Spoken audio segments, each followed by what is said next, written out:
every farm has its own story. Every farm has its own way in raising practices and things like that. A lot of people like grass-fed, grass-finished, or a lot of people want to make sure it's a regenerative, farm. And a lot of people are like, I just want like good, fatty, yummy meat, right? Right, yeah, like That's me. yeah. I'm not gonna lie, I kind of fall on that side. And they're okay with the grain finish, right? So we're not here to choose one or the other. We're here to just lay it all out and go, you decide, consumer. Right. What do you want? Right? It's all here.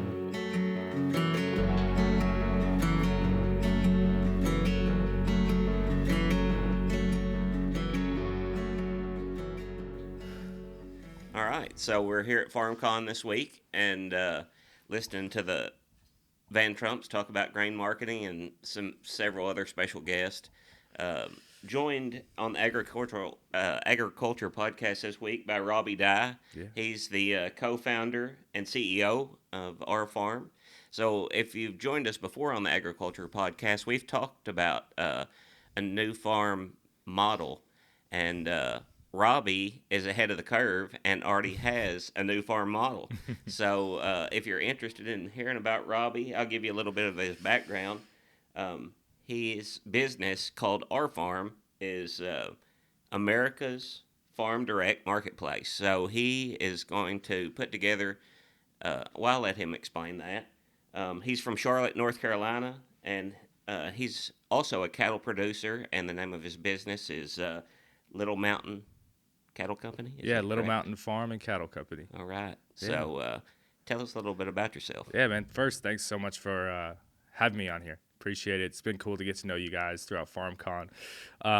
So in October of last year, October 12th, National Farmers Day, we launched our first, what we call our MVP or our 1.0 of our farms. So we identify ourselves as America's Farm Direct Marketplace. Right now, there's over 5,000 farms and ranches that are all across America. And all of these farms sell directly to consumer, whether they do pickup or shipping, etc. So right now, our farms is more of a directory style marketplace to where you can go on. As soon as you log on, it'll say if you're in Missouri, shop farms in Missouri, or shop farms in California, New York, wherever you are. And you can search by category, by product, and be able to identify farms that are within a radius of you and then engage with those farms. So we actually also have a direct messaging feature. So a lot of people are getting really into, I don't just want to know where my food's coming from. I want to be able to connect directly with the farms. And obviously social has created this huge opportunity to follow farms, and farmers are really getting into the social media game. Some of them are fantastic. Some of them are still learning and kind of understanding what the social media curve looks like, which is ever changing as we all know. So we've provided an outlet, and essentially are acting as a bridge between farmer and consumer to drive qualified traffic to farms to say, hey, we are going out and we're fishing in the pond of consumers for those that are looking to buy farm direct. They want to know where their food's coming from. They want to know their producer. So come on board, list your farm. It's free to list. We do have some paid options that allow you to expand your listing with us. And so that's our current MVP product right now. And we are alongside that building the full e-commerce suite where we're going into more of an enablement model by helping farms with logistics, shipping operations, to different tech products that my co-founder Tyler Spear and I are building out right now. And our whole motto and mission is for the farmer. When we started this, if I could talk a little bit about how this came to life, my background is not in agriculture. It's actually in consumer brand building, e-commerce, advertising, media, all of that. A year and a half ago, I was working with different celebrity brands in liquor space and hospitality groups, and then a year and a half later, I found myself growing a bigger beard and working with farmers. And so it's been a pretty crazy swing. So how this happened was, my dad's originally from Nebraska, grew up on a farm in Nebraska, and then moved out west at that point. And we were back visiting home in Nebraska to my grandparents' house. And Grandpa was making some burgers that were just insane. They were so good. I'm a foodie, love me some good food. And on the way home from that trip, I started Google searching, Nebraska farm beef, shop local, just shipped to my doorstep, right? And I was very underwhelmed with what we were able to find. first thing comes up, Omaha Steaks. We've all heard of Omaha Steaks, which awesome. Like, good for them. Y'all are kicking butt. Huge brand. Like, they've done incredible, right? Wasn't really what I was searching for. I was really looking to get that more home style, local food experience and be able to have that easy, be able to access that easily. So, I was on the plane, and man, all of a sudden, this light bulb. I call it, it's a God moment, and it just hit me like a ton of bricks. I started furiously typing notes in my MacBook and my notes, and my wife's like, "What's wrong with you? Are you okay?" And I just looked at her and I said, "You don't understand. Like, there's no way to easily access this. I think we can help. I think we can build a product that can really help farms bring their retail products to market." And after a few weeks of thinking about it, I could not let this idea go. I was talking with a buddy and just kind of explaining the idea, and he's like, "Oh, so it's like all these farms, like our farms come together." I was like, "Our farms." Let's not overthink this. Perfect name. Yeah, yeah. And so then, we're marketing guys, right? So we went on and looked at, Google Trends and SEO, and then realized pretty much every farm out there that has a website and all of that on their website, it says our farm, Sure. right? And so we're like, cool. It's going to be a great organically search term. And so that's been great from if you are in farm marketing, like from an SEO strategy, it's already a highly indexed term. So that's been great for us to just get out there. And I think when people see it, they're immediately, we're at FarmCon and walking around, people are like used to seeing, Mick whatever family farm or whatever. And they're like, our farm, what is that? And when you look at the brand, it's super clean. Kind of Yeah. what it reminds me of is the Got Milk. Yeah. It's just a 2-word. Yeah. Catchy, and when you're walking through and looking at, and you see all kinds of different swag up here. Jordan's company. Ag A swag. lot of those farmers are wearing his gear with their brand on it. But when you look at this brand, it catches your eye. Yeah. So Yeah, man. Thank you. It was, it's one of those things where we don't want to outshine our farm partners. sure. We want to be simple, approachable, and they're the heroes of the story. We're simply just providing the platform for them to increase their search volume, their traffic volume, and ultimately their sales volume. And hopefully, lowering their marketing costs, lowering their marketing investment. We kind of get into that later about, farms, shifting into this whole marketing model, having to learn these new skills if they don't know them already, and how much that costs. Yeah, That swing. it's a huge investment.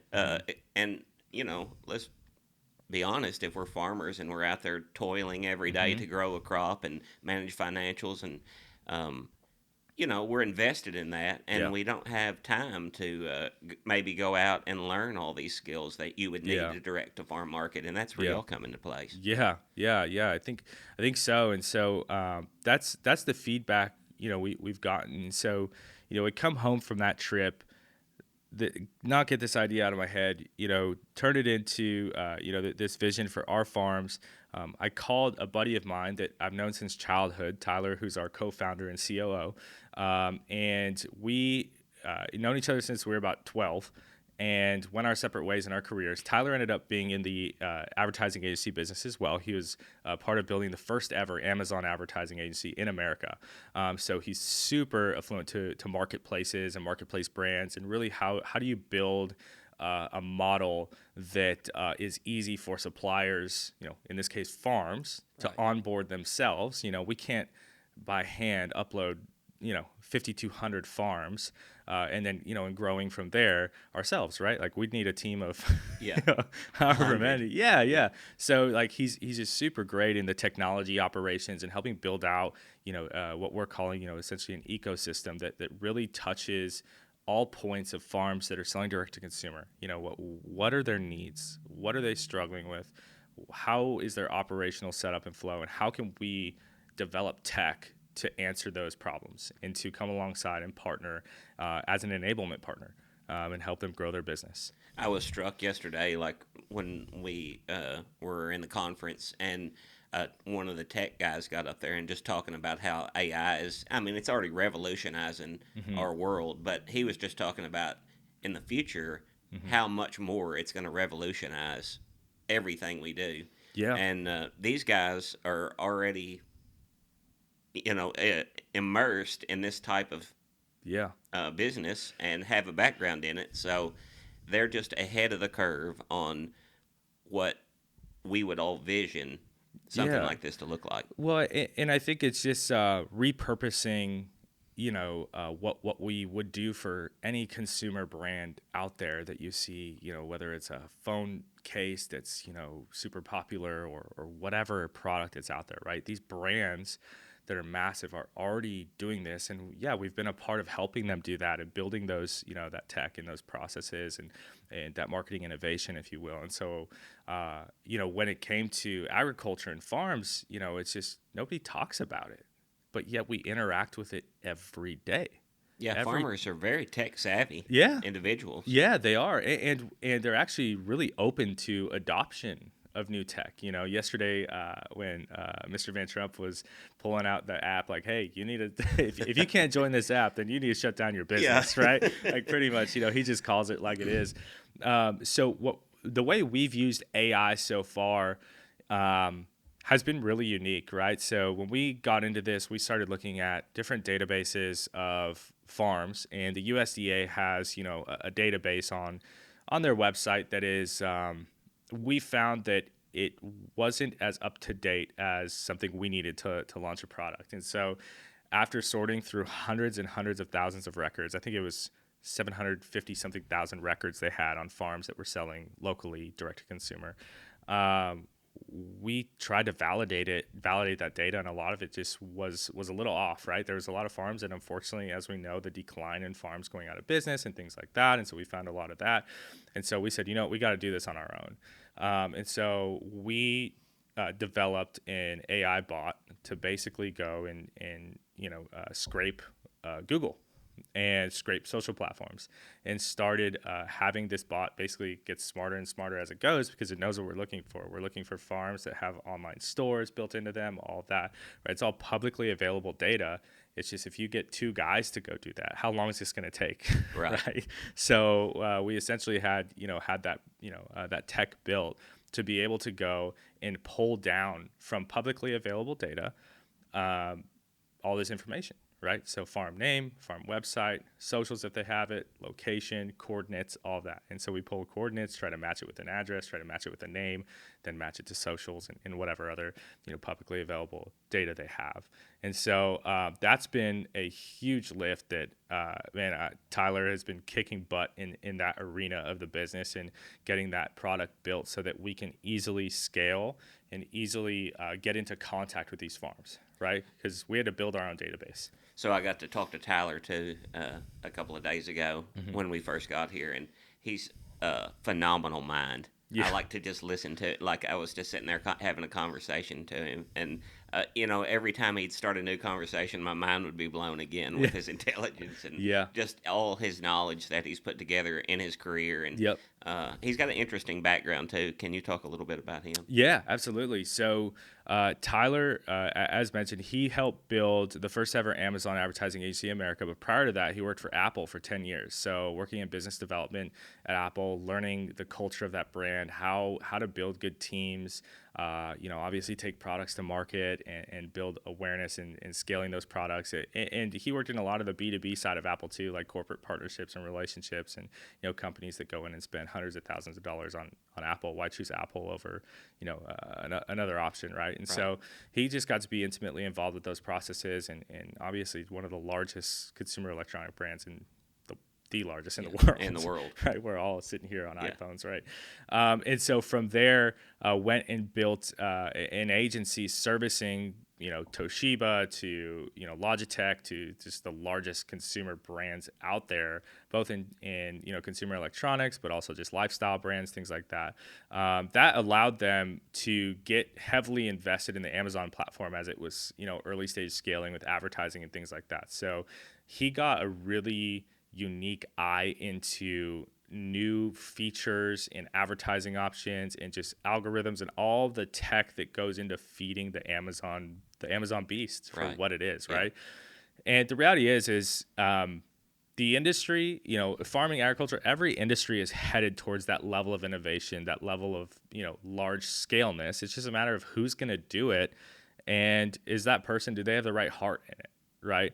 And so as he continued to grow and grow that business, he helped scale it to multiple different countries. He actually lives in Scotland right now, married a Scottish woman. She's awesome. And I think that's such a big piece too, to say like both of our wives are like so involved and excited about this company. And, as you know, we've talked about this over these days. When your wife has your back, like you can go change the world. Sure. Right. Like when your family has your back, when your kids have your back and they're all invested, like you can go change the world. And so that's been super cool. He's done really well with that. And he's bringing all that knowledge to this business. So I called Tyler about 4 months into developing the business plan for our farms.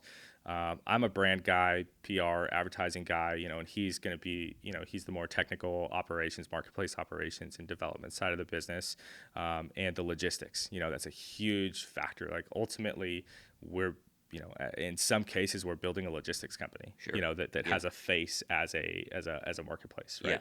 Yeah. So I called him about 4 months in, and I said, "Hey, dude, how are you? good to chat with you again. It's been a minute.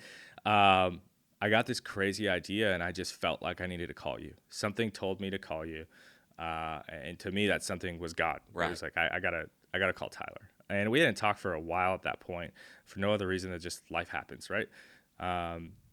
And he was very like taken back by like, wow, this is, I had like the data, because I know he's a data guy, right? Like total researcher data. I'm like way opposite. Show me the end result of a spreadsheet. Don't show me the process. Right. Right? I want to see the charts and the graphs and the pictures, not the nuts and bolts. And so, and he's the nuts and bolts guy and loves that. And so I shared him the charts and graphs that I put together of this, the industry, the USDA, census that they do, and there was a 2020 practice survey that went out, and it was specifically on local food and marketing and local food sales, which accounted for 9.1 billion in sales, which is, this is a $9.1 billion industry, and over 50% of that 9.1 billion was farmers bringing their product online or selling local pickup directly to consumer.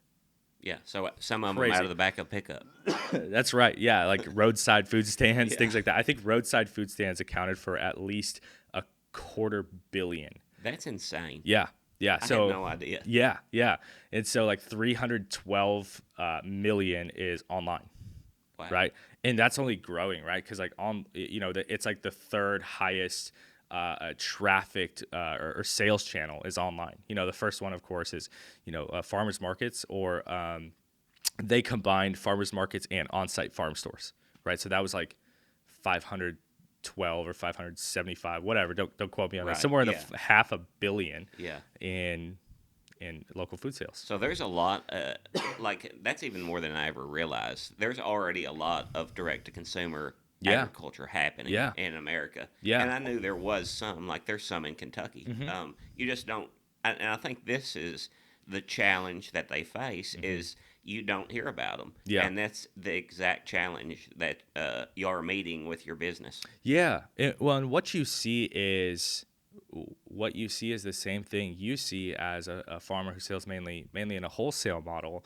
Is you have brands saying, hey, we can come up with this kitschy box and let's go find a group of farmers, and they're still doing a great thing. I'm not definitely not saying that's a bad way to go here, but ultimately the farmer isn't getting the notoriety in that situation. They're not getting the awareness, right? Because it's X brand and X company that said, hey, we want to source from you.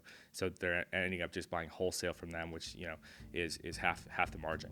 Hey guys, Clayton here. I'm interrupting your podcast right now to tell you about my media company, Atlas Media Solutions, that makes this podcast possible, as well as all the Denton Farms media happen. So I'm going to play a quick ad real quick that I put together. It doesn't really explain that much, but it does sound pretty cool. So I'm going to let you guys listen to that, and afterwards I'll explain to you what the business is all about. Spend enough time on the internet these days, you start to realize there's a lot of people who don't really understand where their food comes from, what's going on. I figured, hey, rather than complaining about this problem that I feel like the agriculture industry is facing, I should do something to fix it. My name is Clayton Lind. The purpose of this business is to do one thing: serve agriculture.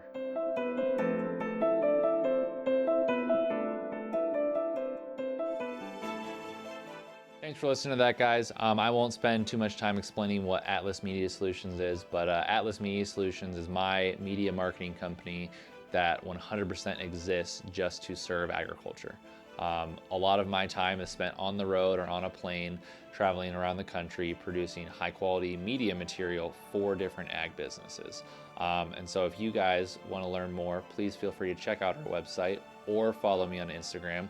But we just wanted to kind of plug this to let you know that because of this business that I run, it allows all of this stuff with Neil and the YouTube channel to happen in the first place. And so as long as we are sponsor free, I will continue to tell you that this podcast is brought to you by Atlas Media Solutions, and we are proud to say that we are here 100% to serve agriculture. So that's spiel, guys. I'll let you get back to the podcast. Enjoy. Thanks. I was talking to a student from Cornell yesterday that he was down there interviewing me, and he was talking about just personally of himself, you know, interested in exactly where his food comes from, you know, like he was wanting to know, like, the food that he ate, exactly what operation it came from or what farmer grew it, or, you know, like, so, like, in culture right now, this is a big deal. Like, as these more educated consumers come up and they have the ability to begin to buy and they're already buying, they want to know where their food comes from. Yeah. So we, you know, we label that as just food transparency, right? So how is it that we have gone, you know, for so long, going into a grocery store, getting in these, you know, habitual habits? We have to eat, right? It's like one of the 3 things to survive, you know, water, food, shelter. And so we go into the grocery store and we have no idea. We just trust. We like kind of blindly trust, right? Because this is what you did, right? There wasn't a reason to question it. I'm still not saying there's a reason to question it, but the reality is we're putting this stuff in our bodies all day in and out, and we have no idea where it comes from.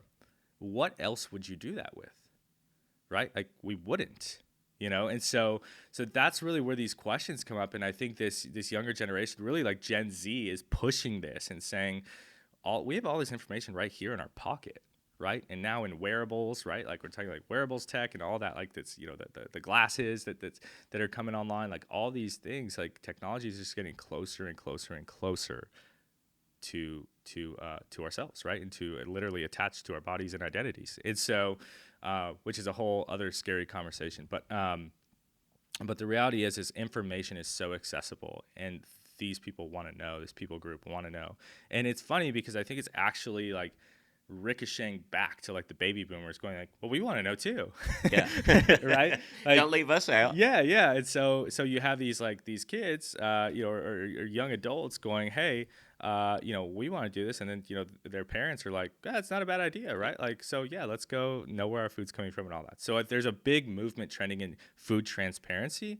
And I don't think it's a trend. I think it's just a new way of living. I think that 2020 reframed the way a lot of us look at our lives. I totally agree. Yeah, I mean, it's just a reset in a sense of more questioning, more thorough thinking instead of just Blindly accepting. Yeah, blindly accepting. I don't even want to call it compliance. It's just like how it was, right? We go to the grocery store and that's it. Right. You know, I think when you look at COVID,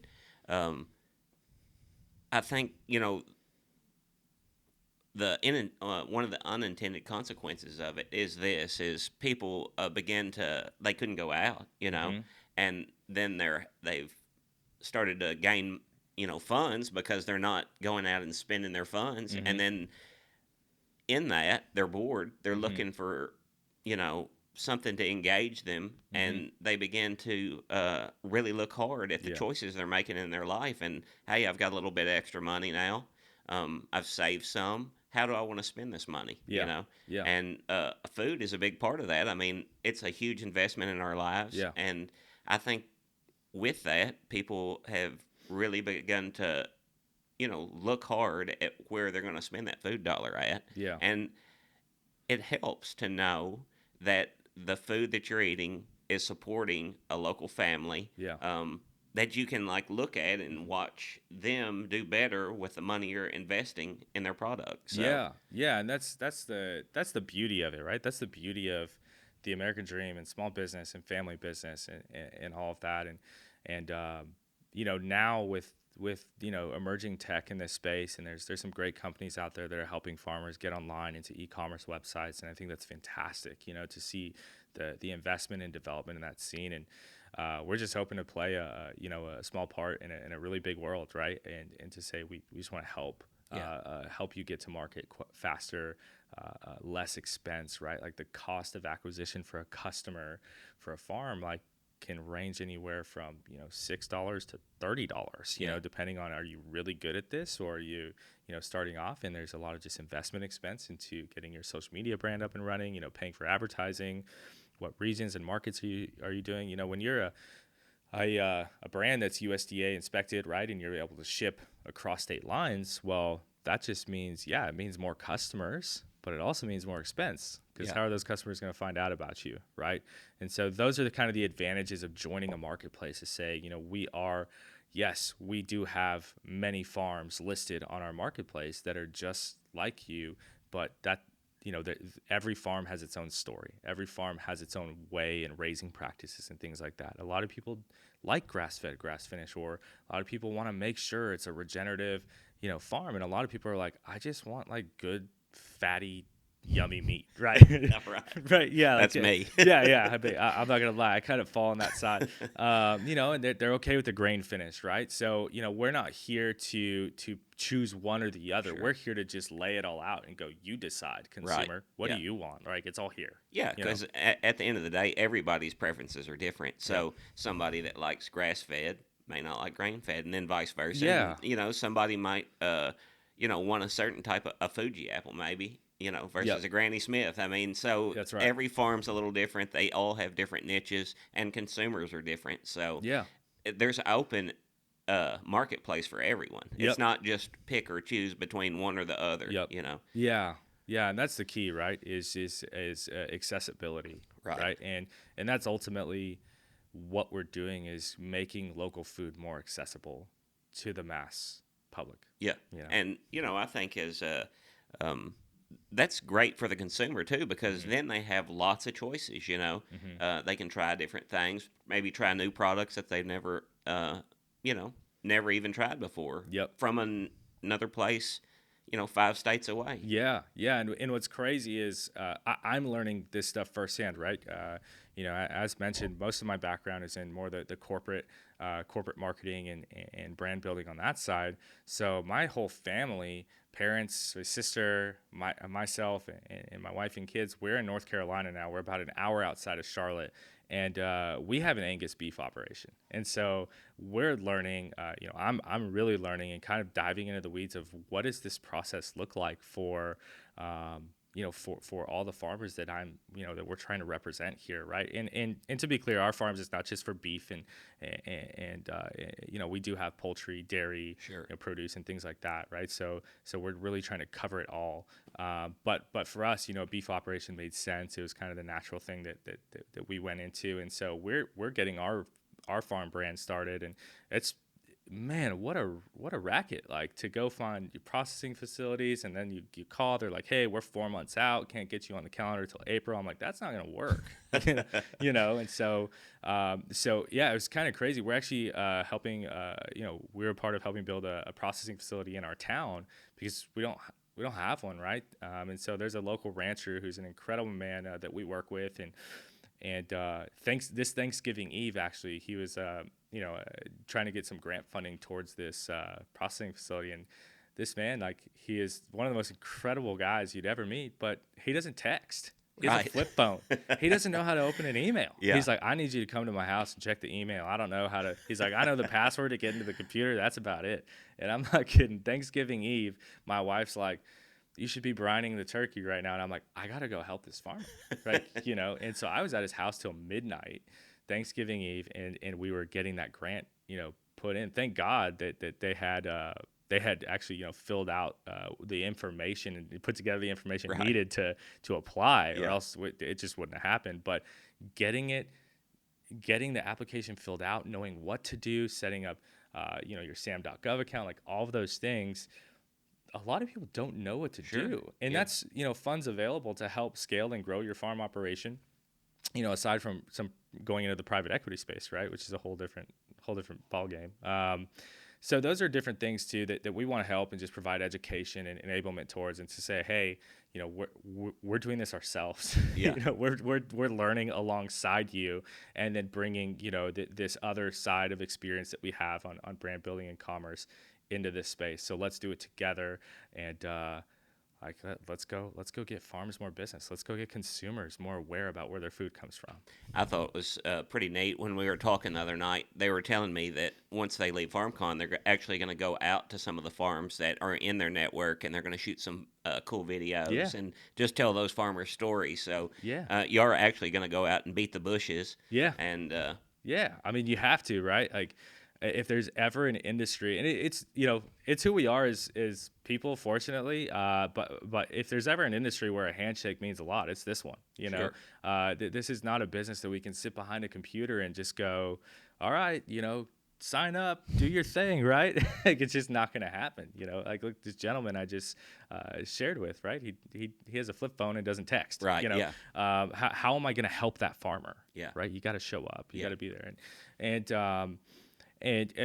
ultimately impossible for the hundreds of thousands of farmers across America, but we're doing what we can. And so, yeah, after this, we are going to Omaha, meeting with a couple of folks there, and driving out to Stewart, Nebraska, to go visit the ranch operation that's actually the reason for the inception of this business. So the beef that I had at my grandparents' house that started this whole business, Mr. Alan Estes is his name, in Stewart, Nebraska, that my dad actually worked on his farm as a kid. And so I'm so excited to go trek 4 hours into the middle of nowhere, Sure.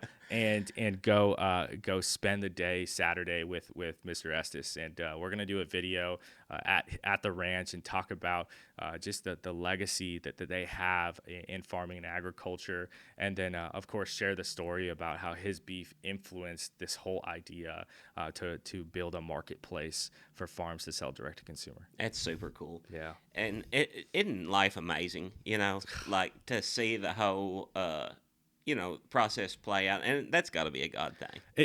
It just is. At the end of the day, no matter what you believe, we believe in God, we believe in Jesus, and we believe that the Holy Spirit definitely led this whole initiative, right? Yeah. Like, we're here for a reason. There is no reason dudes that were working in corporate America and all that are now in agriculture for any other reason that the Lord put us right here, right?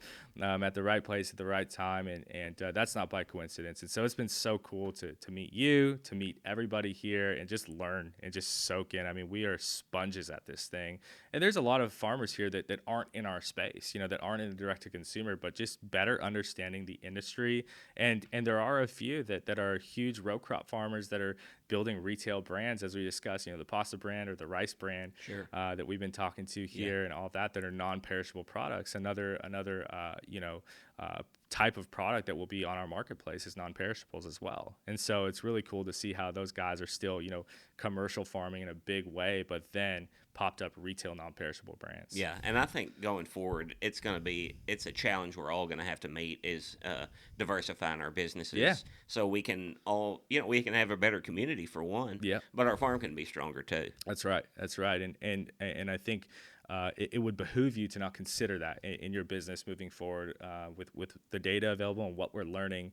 And as we heard yesterday at FarmCon, consumer behavior is the one thing we have no control over. But what we're seeing now in consumer behavior with real insights available is, as you said, this is what they want. They want to know where their food's coming from. And it's really an opportunity that's opening up widely for large commercial farmers to say, we're also going to build retail brands in addition to keeping our wholesale business model. Yeah, I totally agree. I mean, I think without diversifying out of our just traditional wholesale, and I'm not saying you can't be successful in that business, going forward. There will be people that are super successful in that business. I'm just saying, I think diversity is going to be key. Yeah. And the people that do diversify into these other channels are probably going to be the top of the echelon at the end of the day. Yeah, we'll see. I mean, you'd know better than I would in that sense, right? You've done you built an amazing operation that you guys have, and it's been so cool to learn about it and to hear your approach, and even the fact that you guys have a podcast, right? Like that the a lot of these larger farmers are now getting into the digital space, and I consumer can come across your podcast, but how do I actually engage with your farm, with Denton Farms? Yeah. How do I interact with you? Right. Right now, we don't have a marketplace that is we don't have a storefront where people can come visit, and you can't come on really to our industrial farm just on a day to day. You wind up getting hit by a semi or something. So I think the digital thing is a great start. Yeah. And then as your business grows, or as we develop a product that we can market off our wholesale farm, maybe we do have a storefront one of these days, you know. But I think didn't you tell me that you already have a storefront in North Carolina? So what we've done is we have a few brick and mortar farmers markets that are in and around. So we're around Lake Norman area. And there's a few around the lake that are actually a full, brick and mortar retail farmers market store. And so what we've done is all of our sales are online at littlemountainfarmco.com. Okay. And those then, the local pickup goes directly to those markets. So we've created partnerships with local brick and mortar farmers markets to be pickup hubs where we have a freezer in there and you go in and you pick up your online order.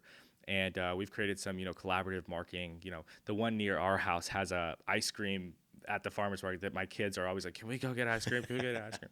And so I just told the folks, I said, we'll throw, can we throw a free scoop of ice cream in every order that gets picked up? We'll do a little card and, we'll subsidize that scoop of ice cream as a part of our partnership with you guys, right? So it's finding creative ways to bring traffic to them to ricochet sales for them too, right? Sure. So, and it's, come pick up your order that's already paid for. They bought it online. But they look around, they're like, oh, I need more potatoes, or I need cheese and milk or whatever, and so it's just a way to then using that to bring business to other farms, because it's all local farm goods in there.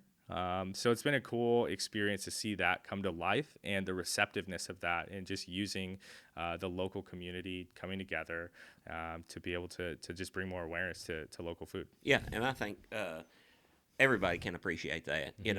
Everybody wants to see their community do better, and they also, I think it's fun to go to those type of stores, and you see all that diversity, and you get to look at the story of the farmer. And like we were looking at that rice brand you were talking about down here yesterday, and his logos are super cool. He's standing in a rice field, and that rice is really lush. And you can see the water heavy on the leaves. Yeah, he's like a rice gangster. Yeah, like he dresses cool. I was like, you're awesome. Yeah, he looks exactly like what you would think a Southern rice man would look like. Yeah, and I don't even know what that looks like, but I guess that's what it looks like. Yeah, rice country is pretty close to my area, and I get to drive through that country, and it's that kind of gritty feel that you get, from being on that type of farm that he's embodying in his branding. Yeah, it is doing so well. I mean, the packaging is like craft, kind of the craft material, and just feels awesome.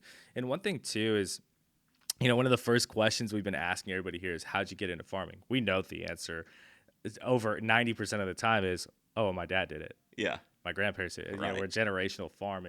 And that's one thing that I think is so lost in the world today is, what business can you do as a family? Like, my son that's 6 can actually play a role in our beef business. Yeah. And he wants to. Yeah. Right? And child labor is awesome. But the reality is, like, my son wants to go out and help. He wants to go to the farmer's market, and he wants to go. And I can actually say, like, yeah, you want to come to this meeting? And it's not weird. If I did that in my, prior, work life, it'd be like, why is your kids here? Get them out. Right? Like, people shove their kids in a corner with an iPad, right. Yeah. And I just think that's the coolest thing in the world, is to be able to actually build a business, our farms included. Is, as we travel across the country to farms, I look at my family, I'm like, do you guys want to come? Yeah. You want to go with us? Like, And so that's super cool aspect about the industry that I know, like Tyler and myself as fathers and husbands, that we're loving, is to be able to actually do this as a family, both our family beef operation, but also the marketplace. We were talking to a cattle producer on here a couple of weeks ago named Jesse Little, and he was he was talking about working his cattle with his family, and he's got young kids, 3 young kids, and he was talking about how they each had a role in the Yeah. process of working those cattle, and Yeah. they've learned that new skill, and these guys are little, Yeah. but they're very proficient at it. And they're built different. These kids, you Yeah. look at you meet a kid that was raised on a farm and doing that work, and you look at them 15, 20 years later, and a kid that shakes your hand with a firm handshake and looks at you in the eye.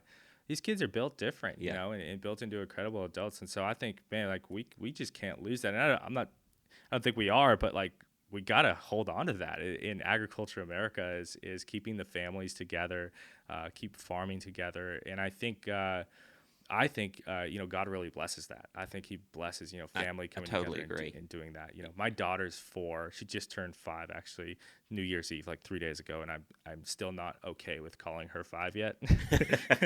No, but when she was 4, we picked up, I remember picking up some sample product of our beef to try and make sure it didn't suck, and I'll never forget, she went with me to the processing facility to go pick it up, and she's helping as a 4-year-old. She was standing on my tailgate with her little cowgirl boots and like loading frozen beef into coolers in the back of my pickup. And I just sat there for a second, and I stopped and I stepped away and I just watched her keep going. Yeah. She didn't stop. Like, it wasn't because I was there. It was because she's like, oh, I have a role in this. And we get home and she goes, I'm putting it away. You go inside. That's my daughter. But that could have never happened in any other business Sure. or industry that I've been in, at least, or ones that I can think of in my mind. And so keeping the family together, keeping farming and families together, I think is a big thing. And right now, and we talked about this a little, is like there's a big generational handoff kind of happening right now where Yeah. we're in this transition. And I couldn't advocate for that anymore. It's this: do I sell or do I keep going? And hopefully farms that are thinking about selling and going because they feel like this model is just too much to tackle or whatever. Like I hope they consider other options, whether it's going to direct to consumer or whatever that looks like, and just keeping the family farm alive. Sure, I think it's super important going forward that that we as farmers and as just people in the ag business space in general, like our rural communities are special places, and if we don't start to approach these problems that are coming at us from urbanization and just the consolidation of farms, if we don't start addressing that through diversity and new ideas in our businesses, so our businesses can be stronger, eventually they're going to be gone. Yeah. They're going to be consolidated away. And we hate to see that happen. Yeah. It's just you unfortunately can't stop it all, right? You wish you could. Sure. And going direct to consumer is not the answer for many. There's likely many other models that are available to farmers to look at. Yeah. But we all need to be thinking that way. And how do we keep agriculture alive in America? Yeah, I totally agree. I mean, it doesn't necessarily, you don't have to be a grain man that goes to produce. You just need to look at different ways. I mean, it could be any business that you started in your rural community, at the end of the day. And that way your business is diversified. You're also helping your community. You're adding jobs to the community. Yeah. And you're creating a new stream of revenue for your business. Yeah, and this kind of leads into one thing we were talking about together this week. Was you were like, we don't really know what we should grow each year. We just do what we did last year, the year before, or what maybe there's conversations around, changing your crop and changing, what you're doing, right? Because you don't know the consumer data side of things. And we discussed that. Like, I was like, well, we have that. Like, is that what you need? Yeah, that's what I was, when I was sitting there thinking about their model that they're creating. And, I think one of the biggest challenges as farmers is we know what crops that we can successfully grow as farmers, We know what crops that we've traditionally grown and been able to take to market and get sold for profit. But one of the challenges is if you're in an area that is very rural, and if you were to grow a product that you didn't have a market for, that product is wasted.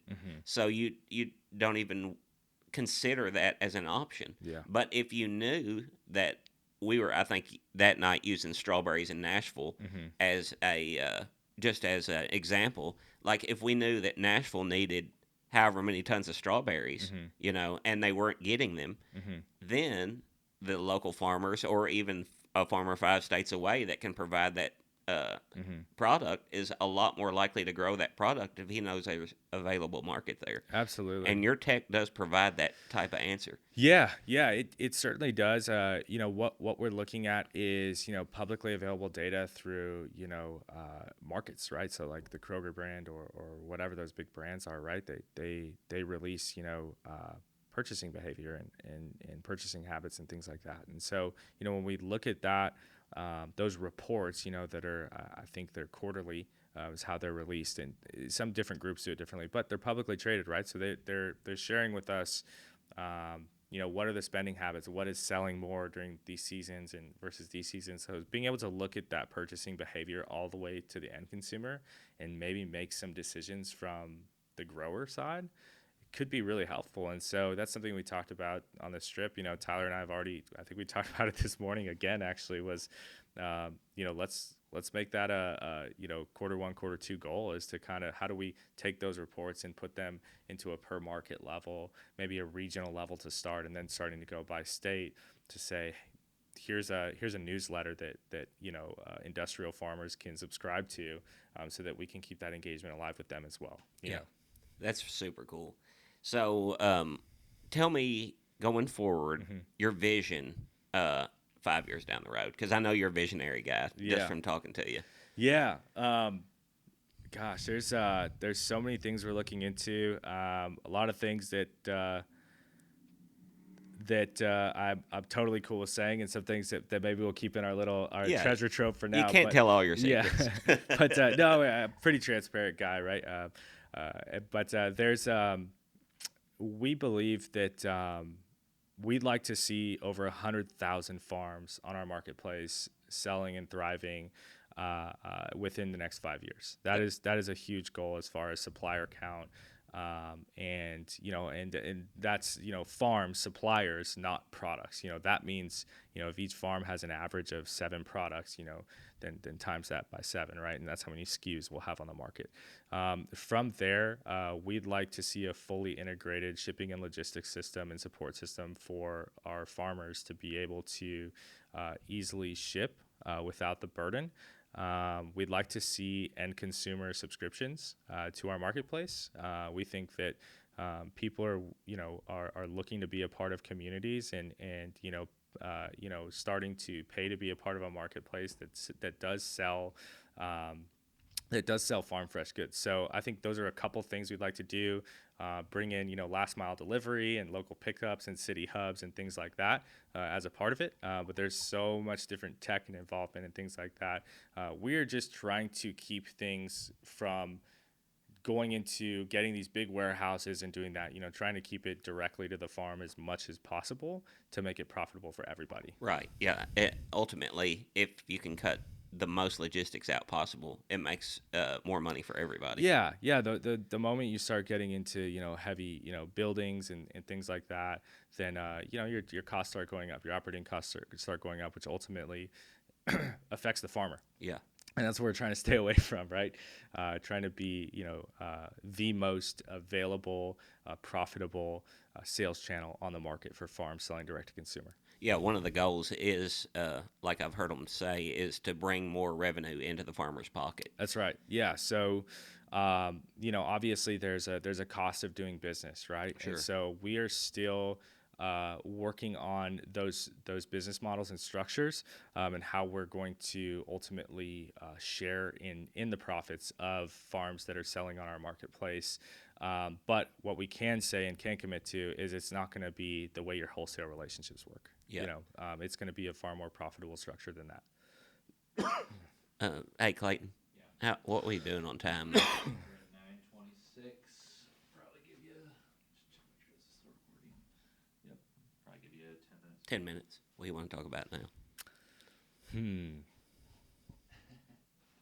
Man, we've covered like all of it. Any hobbies you like or anything? Yeah.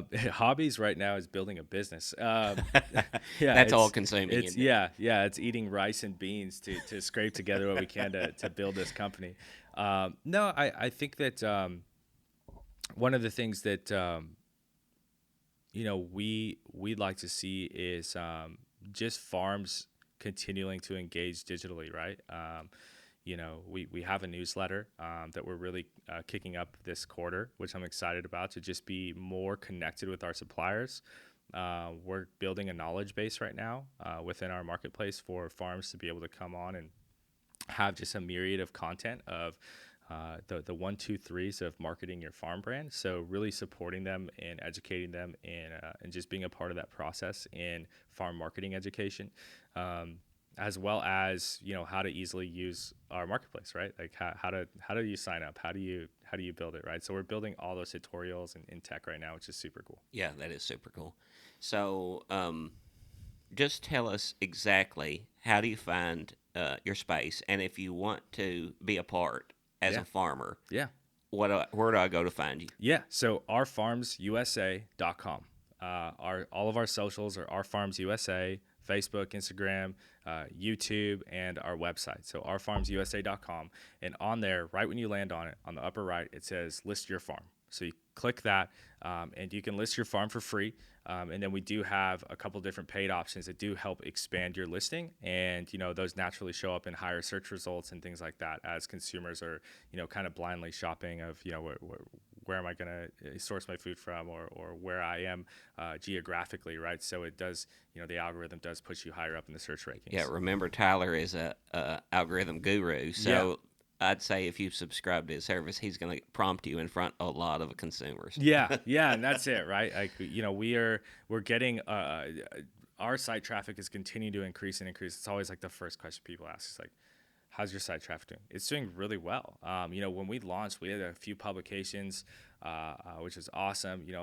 Launched articles about us, and that brought us millions of impressions and things like that already. And it's been 2.5 months, and so it's been really cool. It's almost 3 months here, and so it's been really cool to see the growth of the brand. I think people get it when they see it.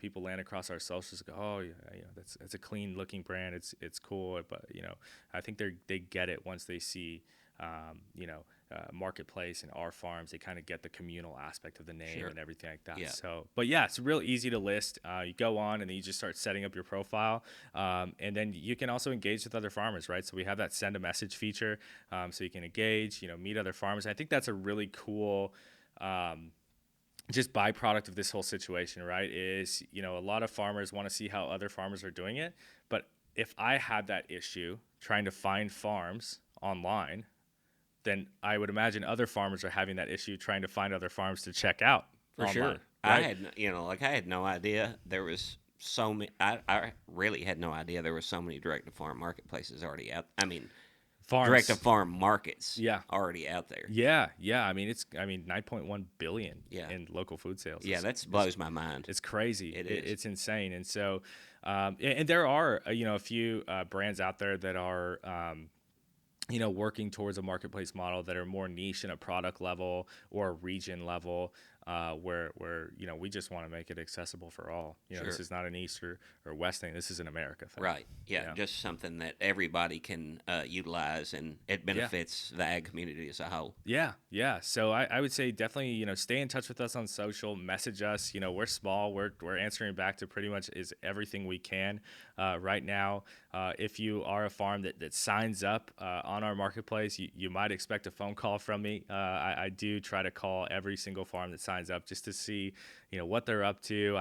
Checking out their stuff. It just excites me so much. It's like, it's arguably probably the same feeling when a farm gets an order from a customer, right? And they see whether they use Shopify or whatever they use, Right. like, oh, someone just bought something. Like that's how I feel when someone signs up on the marketplace. I get notifications for just about everyone, and it's just so exciting still. It is. It's super cool. I mean, it shows that what you're doing is, like people see the value in it. Yeah. So that's always makes you feel good. When you've created a business and then you see other people utilizing it and they see value and benefit in it. Yeah. And it's great for our ag community. The adoption. Yeah, the adoption's been big, right? So you do a little litmus test. Does it work? And I think we've decided in 3 months that it's working. And being here and meeting guys like yourself that are just experts in the game of farming and have done incredible things in your career with farming. I mean, to be able to sit here and chat with you it's a real honor for us. So I do appreciate you bringing us little guys on. I don't know about that, but I do appreciate getting to visit with these guys. It's been awesome to meet them and hear their backgrounds, just to get to listen to that. I've never been around anything like that, Yeah. In agriculture, you just don't get to meet tech guys. Yeah. And other than tech guys that work on our tractors and stuff, I mean, you don't get to see somebody involved in the tech industry. And it's opened my eyes to the ability that tech has to further our businesses. Yeah, and that's ultimately what's happening, as we heard yesterday, right? Is tech's not going to stop. You're either getting in or you're getting out. Yeah. And so that's ultimately where we're headed in every sense of the word, in our personal lives and our professional lives. So it's cool to see a lot of new tech emerging that, like you said, we didn't know about. Yeah. We're not real crop farmers or industrial farmers or even servicing that space at this time. There might be some future plans to find ways to make your product more accessible to more folks. But right now, our focus is the direct-to-consumer space. Yeah. So what FarmCon has showed me above anything, I think, is just there's already some diverse minds in the business. Mm-hmm. And when you get to network and talk to they have so many different ideas. And and then you have people from outside the agriculture industry like yourself coming into the ag space because they see a future there. Yeah. And that's also exciting to me. Yeah. And with that, right, we're an open book. So please, farmers that are watching this, provide us feedback. Let us know how we can serve you better. The feedback loop is how we will build this company. If we say we're for the farmer, we mean we're for the farmer. And so we truly value any opportunity to have a conversation, set up if you guys do Zoom, or if you have flip phones and don't know how to text, we can figure that out too. But please, provide us feedback. We live, eat, and breathe that stuff. That is how we're building this company, is based on serving your needs. So I just do want to put that out there. Like, send us a message on social, shoot us an email that's on the website, fill out a contact form, list your farm, all the things. But get in touch with us, right? We just want to be as accessible as possible to any farm that's on our marketplace, to hear their struggles, understand, and we're taking that feedback and figuring out how we can serve you better. So, well, we appreciate you coming on our show today, and thanks. We enjoyed it. I appreciate it, and man. Looking forward to working with you in the future. Let's keep it moving. I appreciate it. Thanks for listening, guys, to the Agriculture Podcast, and we'll see you next time. Cheers. Cheers.